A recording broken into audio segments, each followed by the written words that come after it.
જય માતાજી મિત્રો। તો આજે આપણે હતી સત્યનારાયણ ભગવાનની કથા। તો પૂજાપાનું કામકાજ ચાલુ છે। તો અમારે રવિરાજભાઈ ને પૃથ્વીરાજ બે કથામાં બેઠેલા છે। તો આપણે બનાવવાનો હતો પ્રસાદ, એટલે અનુબાપુએ ચૂલો જગવી નાખ્યો, પછી પ્રસાદ બનાવવાનું ચાલુ કરી દીધું, જોઈ શકો છો તમે। પછી આ ભાઈ થાકી ગયા, પછી અમારે જેમ બાપુ આવી ગયા, એણે બે તવીથા માર્યા, પછી લઈ લીધો આપણે વારો। પછી જોઉં ત્યારે પ્રસાદમાં ખાંડ નખાય છે, પ્રસાદ બને છે એક નંબર। પછી પ્રસાદ બનીને તૈયાર થવાની ફૂલ તૈયારી છે હવે ભાઈ,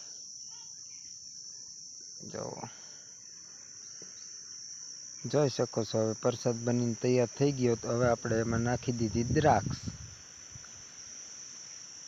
પછી આપણે મસ્ત મજાનો પ્રસાદને હલાવી નાખ્યું। તો કથામાં બેઠેલા બે આવી ગયા કે પ્રસાદ કેવોક બને, જોવા આવી ગયા। પછી આપણે મોળી નાખ્યું ફ્રૂટ, અમારી સિલર પાર્ટી મસ્ત મજાનું સફરજન, કેળા ને ચીકુ ને। પછી બની ગયો પ્રસાદ મસ્ત મજાનો તૈયાર। તો વિડીયો ગમ્યો હોય તો લાઈક, ફોલો અને શેર કરવાનું ભૂલતા નહીં। આવા નવા વિડીયો જોવા માટે અમારી ચેનલને સબસ્ક્રાઈબ કરો।